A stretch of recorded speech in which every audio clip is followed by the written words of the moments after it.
A list of names for important government jobs was recently made public, sparking discussion and conjecture among political circles and the general public. Before we continue, please kindly hit on the subscribe button. Names for a number of prominent positions, including heads of state-owned businesses, deputy ministers, and cabinet ministers, are included on the list, which was purportedly put together by people close to the government. Even though the list's legitimacy and official standing are still unknown, conversations about possible nominations, changes in leadership, and the course of South African government have been sparked by the names that have been making the rounds. Numerous well-known individuals with backgrounds in business, politics, and public service are included on the list.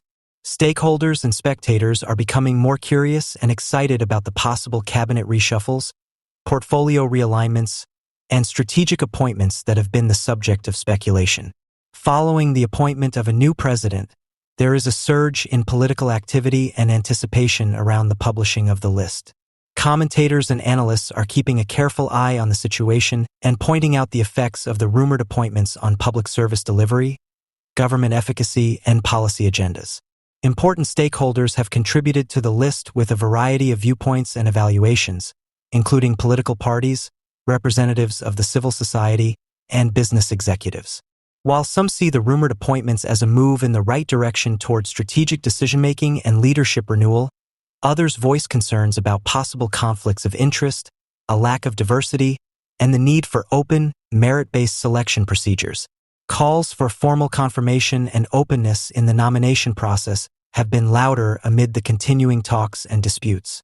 In determining the makeup of important government posts, stakeholders stress the significance of adhering to ethical norms, inclusive governance methods, and constitutional considerations.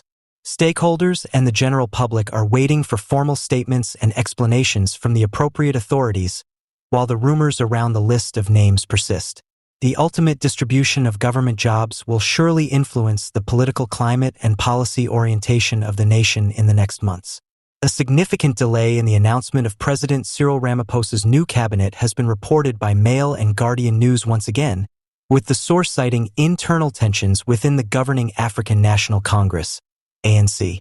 The finalization of the cabinet list has had to be postponed due to differences among top party leaders on ministerial choices, according to sources close to the president.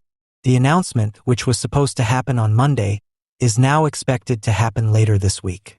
Ramaphosa began his second term as president last Saturday, but the process has been hampered by power disputes inside his own party. Both the public and the media have expressed worry and conjecture about this delay, casting doubt on the stability and capacity of the ANC to lead the nation. Since apartheid ended in 1994, the ANC has been in power. However, since then, it has had to deal with issues including internal strife and corruption scandals, which have damaged public confidence and reduced its support in the 2019 national elections.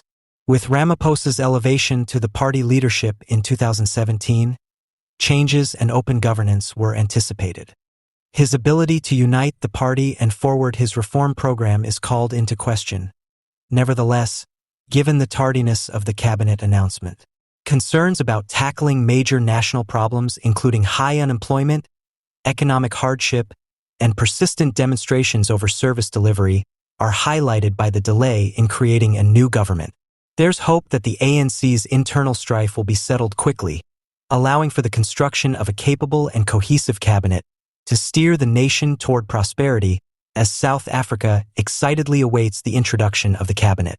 The delay has increased unpredictability and instability, leading South Africans to look to Ramaphosa's leadership for a speedy resolution and a clear path forward for a better future.